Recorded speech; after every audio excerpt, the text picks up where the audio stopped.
এ কি ক্যামেরা কেন লাগাচ্ছেন আপনি? এমনি।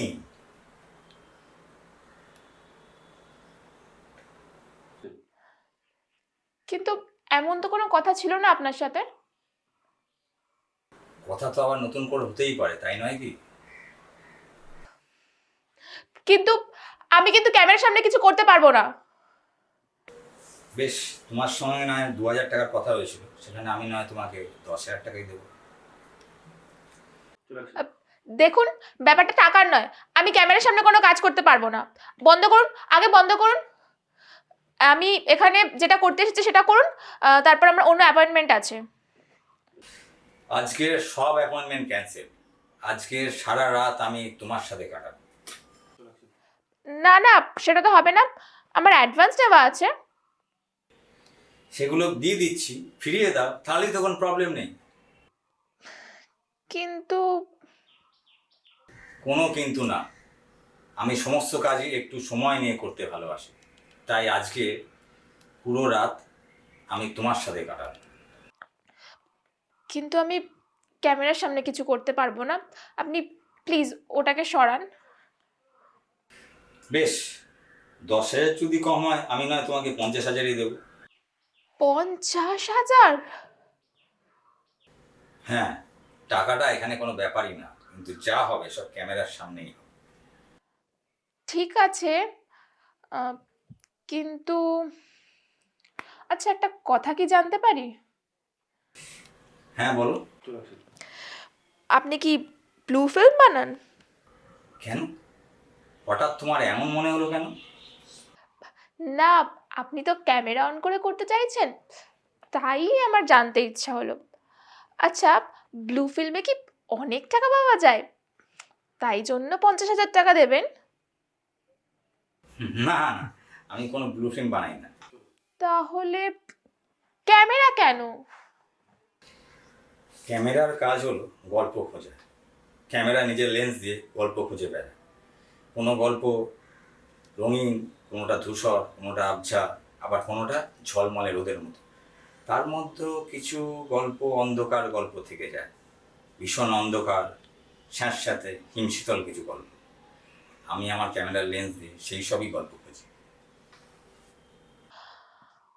আমি তো কিছুই বুঝতে পারলাম না। গল্প?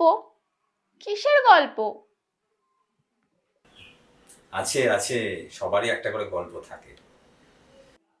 গল্প? আমার কোনো গল্প নেই।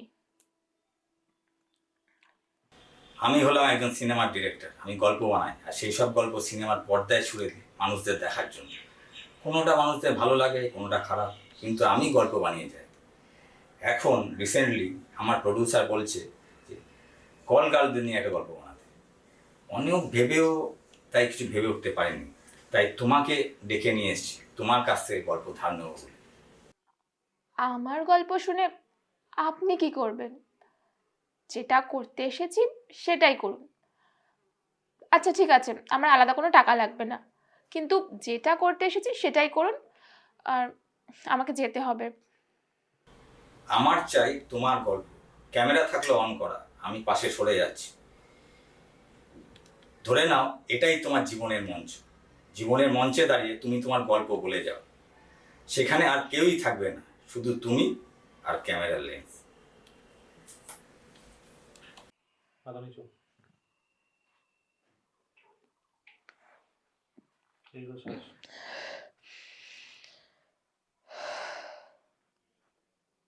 আস্তে আস্তে তোর মাথাটা।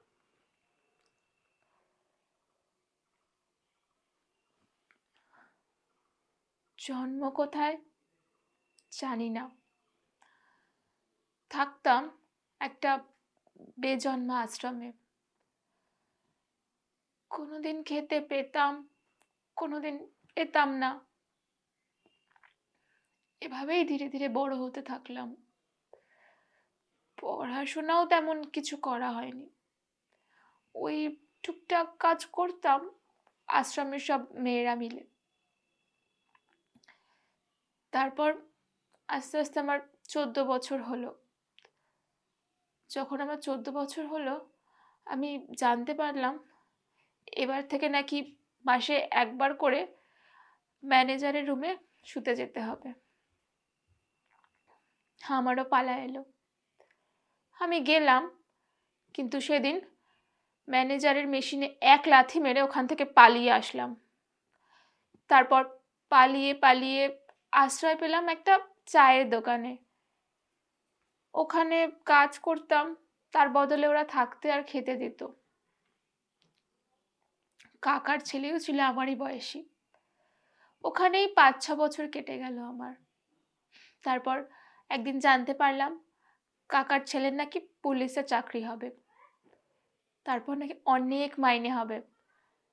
কাকা আমাকে এসে বলল, দেখ ওর চাকরিটা হয়ে যাক, তারপর তোর অনেক বড় করে বিয়ে দেব, আমাদের আর কোনো অভাব থাকবে না। কাকার ছেলেও এসে বলল, আমি চাকরিটা পেয়ে যাই, তারপরেই তোকে বিয়ে করব। ইন্টারভিউ দিতে গেল, কিন্তু শুনলো যে চাকরিটা পাওয়ার জন্য নাকি 3 লাখ টাকা দিতে হবে।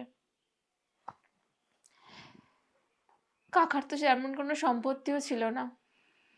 শেষ পর্যন্ত বাপ আর ছেলে মিলে 3 লাখ টাকার জন্য আমাকে সোনাগাছিতে বিক্রি করে দিল।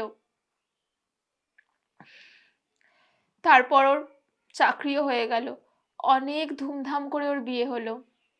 কিন্তু ও আমাকে ভোলেনি, ও এখনো আসে আর নিজের বসকেও নিয়ে আসে।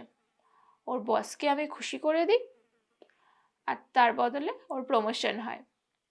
প্রথমে হলো কনস্টেবল, তারপরে সাব ইন্সপেক্টর, এখন তো আবার ইন্সপেক্টর হয়ে গেছে। আমারও কিন্তু প্রমোশন কম হয়নি। আমি ছিলাম প্রথমে গলির ওই 200-300 টাকার, তারপরে 500, 1000, এখন আমি হোটেলের 2000 টাকার বেশ্যা। ওর থেকে আমার প্রমোশনটা মনে হয় বেশিই হয়েছে।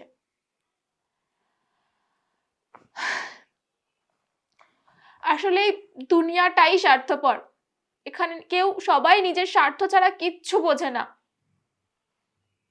যেমন ওই আশ্রমে আমার সাথে করা হলো, তারপর কাকা, তার ছেলে, আর এখন আপনিও নিজের স্বার্থের জন্য আমার কাছে এসেছেন, তাই না?